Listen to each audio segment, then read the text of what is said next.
کر لیتے تو ان کو کوئی فرق نہیں پڑنا تھا، ان کی جنت میں جانے سے ان کو کوئی چیز نہیں روک سکتی، لیکن فرق آگے پڑنا تھا۔ آج کا مسلمان کھڑا ہو جاتا، کہہ دیتا جی ہم تو گودوں سے اساسی گودے کو مجبور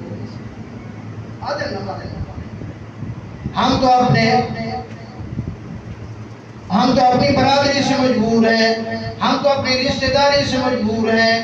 ہم تو اپنے ایم ایل اے صاحب سے مجبور ہیں، ہم تو اپنے ایم پی اے صاحب سے مجبور ہیں۔ اگر ان کو سمجھایا جاتا وہ کہہ سکتے تھے جی مجبوری کی حالت میں حضرت امام حسین رضی اللہ تعالیٰ عنہ نے تو یزید کی بیعت کر لی تھی، فرق یہاں پڑنا تھا، لیکن حضرت امام حسین رضی اللہ تعالیٰ عنہ نے سمجھا دیا لوگوں خیال کرنا،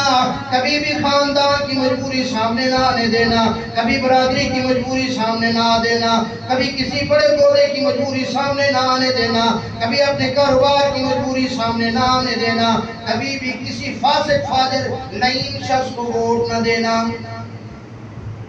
سمجھ آ گئی یہ سبق؟ یہ حضرت امام حسین میدان کربلا میں یہ سبق دیکھے گئے۔ اللہ اکبر۔ دوسرا سبق، سید امام حسین رضی اللہ تعالیٰ عنہ نے میدان کربلا میں نماز ادا فرمائی، نماز ادا فرمائی نا، تو جب نماز ادا فرمائی سجدہ کس کو کیا؟ جس کو اللہ نے زبان دیا بلند آواز سے بولو، سجدہ کس کو کیا؟ سارے بولو، سجدہ کس کو کیا؟ سید امام حسین رضی اللہ تعالیٰ عنہ نے میدان کربلا میں بھی سجدہ کس کو کیا؟ بلند آواز سے کس کو سجدہ کیا؟ مشکل کشا کس کو بلایا؟ شور و پکار کا مالک کس کو بلایا؟ کس کے سامنے آؤ جاری کی؟ اللہ اکبر۔ اگر سید امام حسین رضی اللہ تعالیٰ عنہ سمجھتے کہ نبی بھی مشکل کشا ہوتا ہے، علی بھی مشکل کشا ہوتا ہے، ولی بھی مشکل کشا ہوتا ہے، تو اللہ کی قسم پھر حضرت امام حسین رضی اللہ تعالیٰ عنہ اپنے نانا نبی کو پکارتے، سب سے پہلے ان کی پکار ان کے نانا سنتے اور ان کے نانا اپنے بیٹے کو ذبح نہ ہونے دیتے۔ اور اگر علی مشکل کشا ہوتا، حضرت امام حسین رضی اللہ تعالیٰ عنہ علی مشکل کشا کو پکارتے، علی کو سجدہ کرتے، علی کے سامنے اپنا سر جھکاتے، لیکن حضرت امام حسین رضی اللہ تعالیٰ عنہ نے اپنا سر کس کے سامنے جھکایا؟ بلند آواز سے جس کو اللہ نے آواز دی، کس کے سامنے اپنا سر جھکایا؟ ہاتھ بلند کر کے کہو کس کے سامنے سر جھکایا؟ بتائے کون مشکل کشا ہے؟ بلند آواز سے کون حاجت روا ہے؟ کون مصیبتوں کا مالک ہے؟ کون آسانیوں کا مالک ہے؟ کون اولاد دینے والا ہے؟ کون نفع کا مالک ہے؟ کون نقصان کا مالک ہے؟ اللہ۔ بلند آواز سے کہو کون؟ یہ دوسرا سبق ہے۔ یہ کیا ملا؟ دوسرا سبق۔ تیسرا سبق، اللہ اکبر، تیسرا سبق ملا سید امام حسین رضی اللہ تعالیٰ نے یہ بتایا لوگوں، بلکہ میں کہتا ہوں کہ تیسرا سبق یہ ہم کو دیا، علماء کرام کو دیا، دیندار طبقے کو دیا کہ خیال کرنا حلوے کی پلیٹ پہ قرآن، حلوے کی پلیٹ کے اوپر قرآن پڑھنا تو آسان ہے، بریانی کی دیگ کے اوپر قرآن پڑھنا تو بڑا آسان ہے، لیکن حق تو یہ ہے کہ تلواروں کے سائے کے نیچے قرآن پڑھا جائے، تیروں کے سائے کے نیچے قرآن پڑھا جائے، نیزوں کے سائے کے نیچے قرآن پڑھا جائے، دشمن سامنے ہو، مقابلہ ہو رہا ہو، قرآن پڑھا جائے، اللہ اکبر، سر کٹ جائے، نیزے کے اوپر سر کو چڑھا دیا جائے، وہاں بھی قرآن پڑھا جائے۔ اسی لیے تو شاعر نے کہا نیزے پہ حضرت نے سنایا با کلام اللہ، فرشتے بھی ہوئے حیران، فرشتے بھی ہوئے حیران، تلاوت ہو تو ایسی ہو۔ حضرت امام حسین رضی اللہ تعالیٰ عنہ نے سمجھایا لوگوں، آسانی کے اندر حق بیان کرنا، آسانی کے اندر حق بیان کرنا، اپنوں کے سامنے حق بیان کرنا تو آسان ہے، لیکن دشمن کے مقابلے کے اندر حالات کے ہوتے ہوئے بھی اگر حق بیان کرو گے پھر بات بنے گی۔ حق جہاں بھی بیان کرنا ہو، جیسی بھی مشکل آئے، برداشت کر کے حق کو بیان کرنا چاہیے۔ اور اگلا سبق حضرت امام حسین رضی اللہ تعالیٰ عنہ جو دیکھے گئے، کیا اللہ رب العالمین نے فرمایا یا ایھا الذین آمنوا استعینوا بالصبر والصلاۃ ان اللہ مع الصابرین۔ ایمان والو استعینوا مدد طلب کرو بالصبر صبر کے ساتھ استعینوا بالصبر والصلاۃ اور نماز کے ساتھ حضرت امام حسین رضی اللہ تعالیٰ عنہ نے اس کی عملی تفسیر کر کے دکھائی اپنے عمل سے اس کی تفسیر کر کے دکھائی اتنی بڑی قربانی نماز کے اندر کھڑے ہو گئے نماز میں نہیں چھوڑی میدان کربلا کے اندر نماز کے ذریعے سے اللہ سے مدد مانگی اور صبر کی تو انتہا کر دی شاید ایسا صبر والا ان کے بعد قیامت تک کوئی نہ آئے اللہ وہ پر صبر کر کے دکھایا صبر بھی یہ ہوتا ہے کہ اپنا خاندان کا خاندان ذبح ہو جائے محبت کرنے والے شہید ہو جائے اور ماننے والے شہید ہو جائیں جان ان کے اوپر دینے والے شہید ہو جائیں لیکن وہ صبر کا دامن نہ چھوڑے اور اپنی بہن کو بتا کے جائیں او میری بہن خیال کرنا صبح اگر ہم شہید کر دیے جائیں ہمارے ٹکڑے ٹکڑے کر دیے جائیں حتیٰ کہ اگر ہمارے گوشت کے ٹکڑے پرندے بھی اٹھا کے لے جائیں تو صبر کرنا صبر کا دامن نہ چھوڑنا ان اللہ مع الصابرین اللہ صبر کرنے والوں کے ساتھ ہے انما یوفی الصابرون اجرهم بغیر حساب فرمایا صبر کرنے والوں کو اللہ بغیر حساب عطا فرماتے ہیں بتا دیا لوگوں دنیا کے اوپر جیسی بھی پریشانی آ جائے صبر کرنا وَلَنَبْلُوَنَّكُمْ بِشَيْءٍ مِّنَ الْخَوْفِ وَالْجُوعِ وَنَقْصٍ مِّنَ الْأَمْوَالِ وَالْأَنفُسِ وَالثَّمَرَاتِ وَبَشِّرِ الصَّابِرِينَ الَّذِينَ إِذَا أَصَابَتْهُمْ مُصِيبَةٌ قَالُوا إِنَّا لِلَّهِ وَإِنَّا إِلَيْهِ رَاجِعُونَ فرمایا اللہ پاک تمہیں دنیا کے اندر آزمائیں گے وَلَنَبْلُوَنَّكُمْ بِشَيْءٍ مِّنَ الْخَوْفِ اللہ پاک تمہیں کبھی کسی چیز کا خوف دے کر آزمائیں گے کسی وڈیرے کا خوف ہوگا کسی جگیردار کا خوف ہوگا کسی بدقماش کا خوف ہوگا کسی ظالم سیاستدان کا خوف ہوگا کبھی بھوک کا خوف ہوگا کبھی رزق کی تنگی کا خوف ہوگا کاروبار نہ چلنے کا خوف ہوگا اگر ہم دین کے اوپر چلیں گے کہ یہ نقصان ہو جائے گا کبھی یہ خوف ہوگا من الخوف والجوع فرمایا کبھی تمہیں بھوک کا خوف ہوگا کبھی تمہیں مہنگائی کا خوف ہوگا تمہیں کبھی کسی چیز کا خوف آئے گا وَنَقْصٍ مِّنَ الْأَمْوَالِ کبھی اللہ تم سے مال واپس لے لے گا مال کے اندر نقصان دے دے گا مِنَ الْأَمْوَالِ والانفس کبھی تمہاری جان لے لے گا کبھی تمہارے بیٹے کی جان لے لے گا کبھی تمہارے بھائی کی جان لے لے گا کبھی تمہاری اماں کی جان لے لے گا کبھی تمہاری بہن کی جان لے لے گا کبھی تمہارے کسی پیارے کی جان لے لے گا والثمرات کبھی تمہیں فصلوں کے اندر اللہ نقصان دے دے گا من الثمر والانفس والثمرات وبشر الصابرین فرمایا خوشخبری صبر کرنے والوں کے لیے ہے جب بھی تمہیں کوئی مصیبت پہنچے الذین اذا اصابتهم مصیبہ قالوا انا للہ وانا الیہ راجعون اللہ نے سبق دیا اگر کوئی مصیبت پہنچ جائے تو کیا کہنا ہے انا للہ وانا الیہ راجعون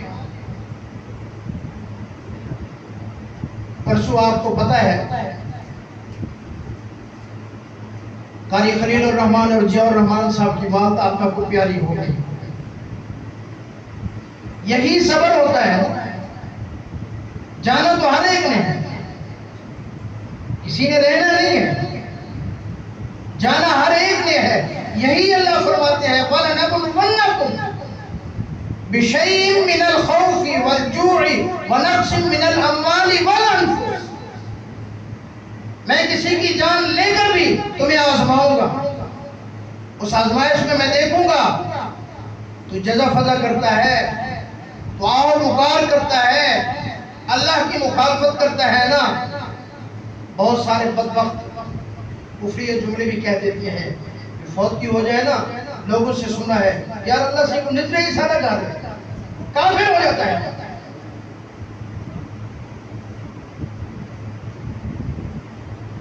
انسان کافر ہو جاتا ہے اس جملے کہنے سے اللہ نے آگے واضح ارشاد فرما دیا نا اذا اصابتهم مصیبہ قالوا انا للہ وانا الیہ راجعون ہاں اللہ پاک کسی کو نہیں لیتی اور خلیل الرحمن اور ضیاء الرحمن کی والدہ، اللہ اکبر، میں نے یہ کل بھی کہا تھا پرسوں جنازے پر، یہ اللہ کی دین ہوتی ہے۔ اللہ جس سے دین کی خدمت کا کام لے، ہم نے ہوش سنبھالا، جب سے میں نے ہوش سنبھالا، یعنی 40 سال سے اوپر عمر ہے میری، 45 43 44، 5-6 سال ہوش سنبھالنے سے لے کر آج تک ہم نے دیکھا ہے کہ یا تو وہ علماء کی خدمت کر رہے ہیں یا طلباء کی۔ امام الانبیاء صلی اللہ علیہ وسلم نے ارشاد فرمایا قیامت والے دن ایک آدمی آئے گا، اللہ رب العالمین اس سے پوچھیں گے، گناہگار ہوگا، اعمال اس کے پاس کوئی نہیں ہوں گے کہ وہ جنت میں چلا جائے۔ اللہ رب العالمین فرمائیں گے یہ بتاؤ کہ کسی عالم کے ساتھ بیٹھ کے کھانا کھایا تھا؟ اللہ عالم کے ساتھ بیٹھ کے کھانا تو نہیں کھایا تھا۔ اللہ فرمائیں گے یہ بتاؤ کسی عالم کے ساتھ تیرا تعلق تھا، کسی عالم کے ساتھ تیری دوستی تھی؟ اللہ وہ بھی نہیں تھی۔ کسی ایسے شخص کے ساتھ بھی تیری دوستی تھی جس کی کسی عالم دین کے ساتھ دوستی ہو؟ وہ کہے گا اللہ ہاں میرا ایک ایسا دوست تھا جس کا اٹھنا بیٹھا علماء کے ساتھ تھا۔ اللہ فرمائیں گے جا میں نے اس کے صدقے تیری بخشش فرما دی ہے۔ اللہ اکبر، میرے ایمان ہے، ہم نے اپنی آنکھوں سے دیکھا ہے حضرت نور الحسن شاہ بخاری رحمت اللہ علیہ، وہ یہاں ہمارے گھروں میں تشریف لاتے تھے، ہماری چچی جان ان کے کپڑے دھوتی، ان کا کھانا پکاتی۔ حضرت توصیف رحمت اللہ علیہ کو میں نے اپنی آنکھوں سے دیکھا، ایک دن 2 دن ہمارے گھر میں رہتے تھے، کبھی چچی جان کبھی ہماری والدہ محترمہ ان کا کھانا پکاتی تھی، ان کے کپڑے دھوتی تھی، ان کو گھر کی جو بھی ضرورت ہے وہ پوری کر کے دیتی تھی۔ اللہ پر میں نے دیکھا حضرت مولانا لقمان علی پوری رحمت اللہ علیہ اللہ اکبر تشریف لاتے تھے، اگر ہمارے گھر کے اندر مرد کوئی بھی نہ ہوتا دروازہ بجا دیتے تھے، کہتے تھے ہاں جی کون ہے؟ اس وقت یہ موبائل کا جدید دور تو تھا نہیں، ہاں جی میں مولانا لقمان ہوں، گھر میں کوئی نہیں ہے، فرماتے بیٹھک کھول دو، بیٹھک کھولنے کے بعد کہتے گھر میں کیا پکا ہوا ہے؟ جو چیز پکی ہوئی ہے لے کے آ جاؤ، میں نے ناشتہ کرنا ہے۔ ہماری مصروفات ہی، کبھی ہماری چچی جان کبھی ہماری والدہ محترمہ اور جو بھی کھانا گھر کے اندر ہوتا ان کو پیش کر دیتے۔ حضرت مولانا عبد الشکور دین پوری رحمت اللہ علیہ آ کر کئی دن یہاں آرام فرماتے تھے، ان کے کپڑے بھی دھونا ان کی ذمہ داری، ان کا کھانا پکانا بھی ان کی ذمہ داری۔ حضرت مولانا شفیق الرحمان درخواسی رحمت اللہ علیہ، ان کو میں نے اپنی آنکھوں سے دیکھا، یہی ابھی جو گھر ہے چچا جان کا، اسی بیٹھک کے اندر آ کر کئی دن رہتے تھے، ان کے کھانا پکانا بھی ان کی ذمہ داری، ان کے کپڑے دھونا بھی ان کی ذمہ داری۔ اور مجھے یہ اللہ رب العالمین کی ذات سے امید ہے کہ جب قبر کے اندر وہ پہنچے ہوں گے، فرشتوں نے آ کر ان سے سوال کیا ہوگا، اگرچہ انسانی حیثیت سے کوئی غلطیاں ہو بھی گئی ہیں تو یقیناً ان علماء نے آ کر ان کی سفارش کر دینی ہے قیامت والے دن۔ اللہ آج آپ نے ہمیں قرآن کا عالم بنایا، آپ نے ہمیں قرآن کا مفسر بنایا، آپ نے ہمیں قرآن کا محدث بنایا، آپ نے ہمیں قرآن کا مبلغ بنایا۔ اللہ اس اماں نے، اللہ اس ہماری بہن نے، اللہ اس ہماری بیٹی نے ہماری خدمت کی تھی۔ اللہ یہ دیکھ یہ کپڑے اس نے دھو کے دیے تھے، اللہ یہ دیکھ کھانا بھی پکا کے اس نے دیا تھا۔ آج ہم آئے ہیں، ہم اپنی اس بہن بیٹی کو اپنے ساتھ جنت کے اندر لے کے جائیں گے۔ اللہ کے پاک پیغمبر صلی اللہ علیہ وسلم نے فرمایا اللہ رب العالمین علماء کی سفارش کو بھی قبول فرمائیں گے۔ اللہ اکبر، یہ بڑی خوش نصیبی ہے۔ میں جب اپنی والدہ ہماری فوت ہوئی تھی اس وقت بھی میں نے عرض کیا تھا اپنے بچوں کو قرآن کا حافظ بناؤ، اپنے بچوں کو قرآن کا قاری بناؤ، اپنے بچوں کو دین کا عالم بناؤ، اپنے بچوں کو دینی تعلیم دو۔ اللہ کی قسم قیامت والے دن یہ بچے ہی تمہاری بخشش کروائیں گے، جو نیک بچے ہوں گے تمہاری بخشش کروائیں گے۔ قاری خلیل الرحمان قرآن کا حافظ ہے، اس کا عمل اپنے ساتھ ہے، اچھا ہے برا ہے جو بھی عمل ہے، لیکن امام الانبیاء صلی اللہ علیہ وسلم نے سچی زبان والے پیغمبر صلی اللہ علیہ وسلم نے فرما دیا جس کا بچہ دنیا کے اندر قرآن کا حافظ ہے، اللہ قیامت والدین کو، اس کے والدین کو جنت کا تاج پہنائیں گے۔ لوگ آ کر پوچھیں گے یار یہ آدمی کون ہے؟ اللہ اکبر، کئی غریب لوگ بھی ہوں گے، کوئی ایسے مزدور لوگ بھی ہوں گے، بڑے آدمی کے کوئی نوکر بھی ہوں گے، کوئی ریڑھی چلانے والا بھی ہوگا، کوئی چھاپڑی لگانے والا بھی ہوگا، جب نور کے منبر پر بیٹھا ہوگا سر کے اوپر سونے کا تاج ہوگا، بڑے بڑے لوگ آ کر پوچھیں گے، ایم ایل اے آ کر پوچھے گا، ایم پی آ کے پوچھے گا، علاقے کا گورنر آ کے پوچھے گا، صدر وزیر اعظم پوچھے گا، علاقے کے بڑے لوگ آ کر پوچھیں گے، جگیردار آ کر پوچھیں گے، جن کے ہاں انہوں نے ملازمت کی ہے وہ پوچھیں گے، یار یہ تو مزدوری ہمارے پاس کرتا تھا، یار یہ تو چھاپی لگایا کرتا تھا، یار یہ تو لڑی لگایا کرتا تھا، یار یہ تو ہمارا ملازم تھا، یار یہ تو سارا دن مزدوری کیا کرتا تھا، آج اس کو یہ مقام کیسا ملا؟ یہ کوئی نہ عالم تھا نہ کوئی فاضل تھا، نہ تو یہ کوئی بات نہیں کرتا تھا۔ فرشتے اسے کہیں گے ارے تمہیں نہیں پتا اس نے مزدوری کر کے اپنے بچے کو قرآن کا حافظ بنایا تھا، اس نے مزدوری کر کے اپنے بچے کو قرآن کا قاری بنایا تھا، اس نے مزدوری کر کے اپنے بچے کو قرآن کا عالم بنایا تھا۔ اللہ نے آج اس کا صلہ ان کو یہ دیا کہ اسی محنت کے صدقے اللہ نے آج ان کو نور کے ممبروں کے اوپر بٹھا کر سونے کا تاج ان کے سر کے اوپر رکھ کر ان کو اعزاز دے دیا۔ اور مجھے یقین ہے امام الانبیاء صلی اللہ علیہ وسلم نے فرما دیا انشاءاللہ خلیل الرحمن کی اماں بھی نور کے ممبر کے اوپر بیٹھ کر سونے کا تاج اس کے سر کے اوپر ہوگا، فرشتے اسے مرحبا کہیں گے آپ کا بچہ قرآن کا حافظ تھا، اللہ نے آج آپ کو یہ اعزاز عطا فرما دیا ہے۔ اللہ اکبر میرے بھائی، تو بیان کر رہا تھا اللہ رب العالمین آزماتے ہیں، اللہ پاک امتحان لیتے ہیں، اس کے اندر صبر کرنا چاہیے، صبر کرنے والے کو پھر اللہ اجر دیتے ہیں۔ انما یوفی الصابرون اجرهم بغیر حساب۔ اصل تو صبر ہے انسان کا، علماء کرام نے لکھا ہے، فرمایا کہ تم صبر کر جاؤ، تم صبر کر جاؤ، اللہ کی قسم تمہیں پہاڑ بھی راستہ دے دے گا۔ اللہ اکبر۔ تو میں عرض کر رہا تھا ہماری چچی جان آخر کے اندر بیمار رہی ہے، تکلیف سے رہی ہے، امام الانبیاء صلی اللہ علیہ وسلم نے ارشاد فرمایا اگر کسی مومن کو پاؤں کے اوپر ایک کانٹا بھی چبھے اللہ پاک اس کا بھی اس کو اجر عطا فرماتے ہیں، اور فرمایا اللہ پاک جس بندے کو بخشش کا ارادہ فرماتے ہیں بحیثیت انسان اگر اس سے کوئی غلطی بھی ہو جاتی ہے، بحیثیت انسان دنیا کے اوپر خطا بھی ہو جاتی ہے، اللہ اس بندے کو بخشنا چاہتے ہیں، پتہ نہیں اللہ کو کون سا اس کا عمل قبول آ جاتا ہے، اللہ اس کے اوپر کوئی نہ کوئی بیماری دے دیتے ہیں، یہ بیماری بھی اللہ کی ایک نعمت ہے، بیماری بھی اللہ کی طرف سے نعمت ہے۔ علماء نے لکھا ہے کہ یہ نعمت مانگنی نہیں چاہیے، اللہ سے پناہ مانگنی چاہیے، لیکن بیماری بہت بڑی نعمت ہے۔ فرمایا جب اللہ بیماری دیتی ہے اس بیماری کے اندر اللہ پاک بندے کے اوپر جتنے بھی گناہ ہوتے ہیں اللہ سارے کے سارے اس کے گناہوں کو معاف فرما دیتے ہیں۔ اللہ اکبر۔ یقیناً ابھی ہم بیٹھے تھے، والد صاحب بھی فرما رہے تھے، فرمایا تو جنتی لوگوں کا چہرہ ہوتا ہے، ہماری چاچی اماں کا بالکل وہی چہرہ تھا، اور ہمیں اللہ کی ذات سے یقین اور امید ہے کہ علماء کی برکت کی وجہ سے، ان طلباء کی برکت کی وجہ سے اللہ پاک ان کی ضرور بخشش فرمائیں گے۔ ایک واقعہ یاد آ رہا ہے، حضرت مولانا دوست محمد قریشی رحمت اللہ علیہ بچپن میں،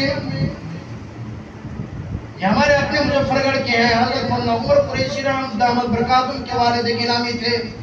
ان کے والد لے کے گئے ان کو مدرسے، دہلی کے پاس ایک مدرسہ تھا، فرمایا مدرسے والوں نے داخلہ دے دیا، لیکن کہا جی ہمارے پاس روٹی کا بندوبست نہیں ہے۔ باپ نے کہا پڑھائی کے لیے تم دے دو، پڑھائی کے لیے داخلہ دے دو، روٹی کا بندوبست میرا اللہ کرے گا۔ اللہ اکبر۔ داخلہ مل گیا، چھوٹے سے بچے ہیں، باپ چھوڑ کے چلا گیا، روٹی کا وقت ہوا، باہر آ کر بیٹھ گئے، کوئی روٹی نہیں، شام ہو گئی، بھوک لگی، چھوٹا معصوم بچہ ہے، گلی کے اندر بیٹھا ہے، آنکھوں سے آنسو جاری ہیں، باپ چھوڑ کے چلا گیا ہے کہ اللہ کے دین کا قرآن پڑھے گا، روٹی کا کوئی بندوبست نہیں ہے، پریشان بیٹھے ہیں، آنکھوں سے آنسو، وطن سے دور۔ ایک بوڑھی اماں کو گزر ہوا، سر پہ ہاتھ رکھا، پوچھا بیٹا تیری آنکھوں میں آنسو ہیں تو پریشان لگتا ہے، خیر تو ہے، کیا وجہ ہے؟ بتایا کہ باپ چھوڑ کے چلا گیا، مدرسے والوں نے کہا روٹی کا بندوبست نہیں، اب باپ میں نے پڑھ تو لیا ہے لیکن اب کھانے کا بندوبست نہیں ہے۔ اس اماں عورت نے کہا کہ کہ بیٹا پریشان نہ ہو، اللہ نے تیرا انتظام کر دیا، میں کسی بڑے آدمی کے گھر میں کام کرتی ہوں، مجھے 2 روٹیاں صبح ملتی ہیں، 2 شام کو ملتی ہے، میں اپنی 1 روٹی تجھے صبح دوں گی، 1 روٹی تجھے شام کو دوں گی۔ اس نے کہا ٹھیک ہے، تو جا کے اپنا تسلی کے ساتھ پڑھ لے۔ حضرت فرماتے ہیں پورا سال مجھے 1 دن بھی انتظار نہیں کرنا پڑا کہ روٹی کے ٹائم سے مجھے روٹی لیٹ ملی ہو۔ جب بھی میری پیریڈ ختم ہوتا میں باہر جاتا، اماں روٹی لے کے کھڑی ہوتی، بیٹا اپنی روٹی لے لے۔ وقت گزر گیا، چلتے رہے۔ فرمایا جب ان کا سال ختم ہوا، گھر آنے کی ان کی تیاری تھی، مدرسے سے باہر نکلے، دیکھا کہ ایک جنازہ جا رہا ہے، کندھا دیا جنازے کو، پوچھا کہ کس کا جنازہ ہے؟ کہنے لگے کہ یہ ایک بوڑھی اماں تھی، یہاں کسی کے ہاں کام کرتی تھی، اس کی نماز جنازہ ہے۔ اللہ اکبر، وہی بوڑھی اماں جو روٹی دیا کرتی تھی وہ اللہ کو پیاری ہو گئی۔ عرصہ گزر گیا، میں مختصر کرتا ہوں۔ حضرت دارالعلوم دیوبند سے فاضل ہو گئے، واپس اپنے علاقے میں آ گئے۔ بہت عرصے کے بعد مدینہ منورہ تشریف لے گئے، حج عمرے کے لیے گئے۔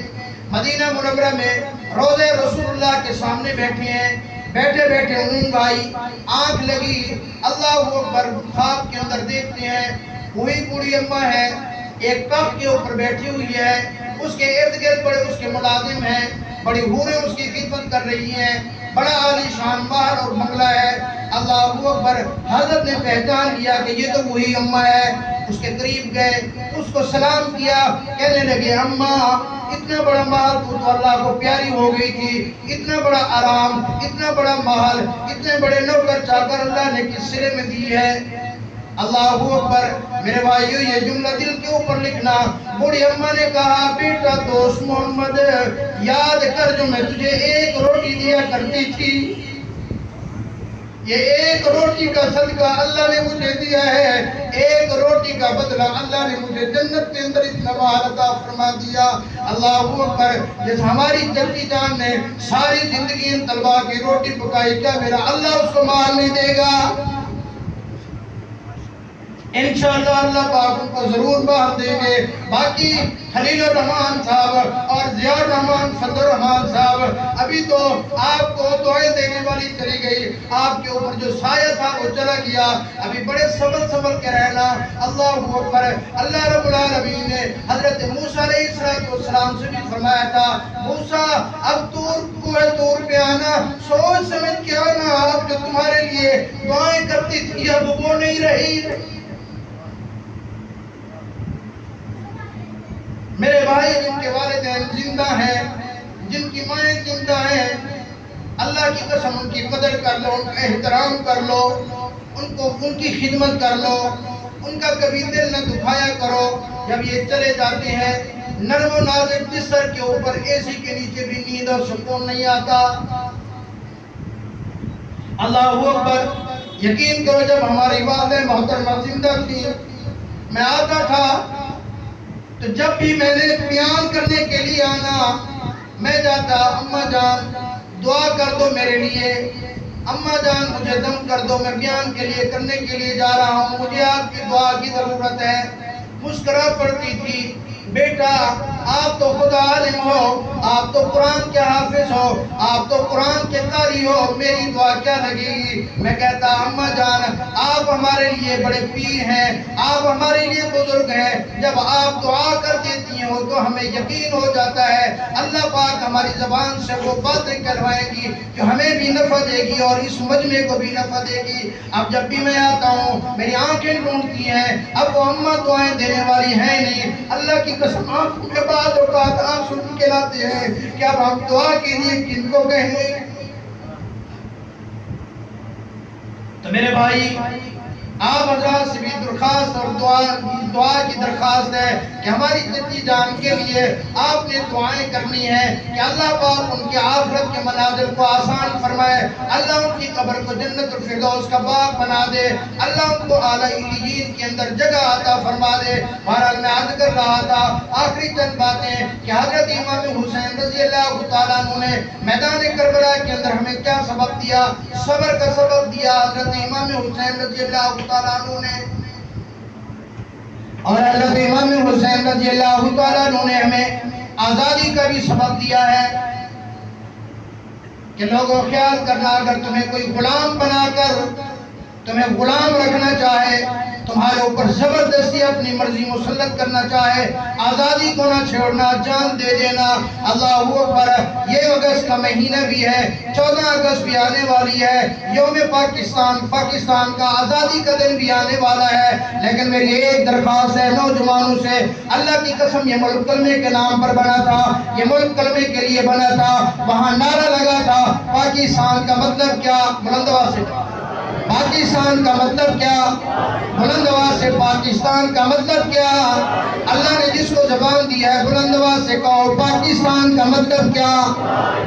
لا الہ الا اللہ۔ میرے بھائی 10 لاکھ مسلمانوں نے قربانی دی، 10 لاکھ مسلمانوں نے اپنی جانوں کے نذرانے پیش کیے۔ اللہ کی قسم ہے جن لوگوں نے اپنی جانوں کے نذرانے پیش کیے، ارے کئی دن تک تو دریاؤں کے پانی کے اندر بھی خون آتا رہا ہے، کئی دن تک دریاؤں کا پانی بھی خون کی شکل کے اندر لال رنگ کا آتا رہا ہے۔ انہوں نے قربانی اس لیے نہیں دی تھی کہ آزادی کے موقع کے اوپر یہاں نوجوان آ کر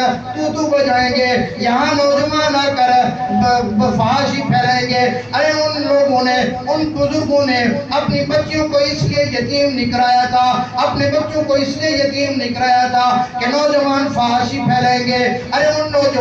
بزرگوں نے اپنی سگی بیٹیوں کے گلے دبا کر ان کو کنویں کے اندر پھینک دیا تھا۔ یہ قربانی اس لیے نہیں دی تھی کہ پاکستان کے اندر آ کر ہماری بیٹیاں اپنا گلا کھول کر بازار کے اندر آ کر بے حیائی پھیلائیں گی۔ ارے ہمارے ان لوگوں نے، ہمارے ان مشہورات نے قربانیاں اس لیے نہیں دی تھی کہ آج پاکستان بننے کے بعد یوم آزادی کے موقع کے اوپر آ کر ایک عورت بے پردہ ہو کر اپنے گلے کے اندر دوپٹہ ڈال کر اپنے بالوں کو کھول کر اپنے سینوں کی نمائش کر کے اپنے جسم کے اوپر چس لباس پہن کر بے حیائی پھیلائے گی۔ ارے ان لوگوں نے قربانیاں اس لیے نہیں دی تھی، ان لوگوں نے اپنی جانوں کے نذرانے اس لیے پیش نہیں کیے تھے کہ پاکستان کے اندر فاحشہ عورتیں آ کر جلوس نکالیں گی، ہمارا جسم ہماری مرضی۔ اللہ کی قسم ان کی مرضی یہ نہیں تھی، انہوں نے قربانیاں دی تھی کہ پاکستان بنے گا، یہ ملک بنے گا، اس ملک کے اندر کلمے کا قانون جاری ہوگا، اس ملک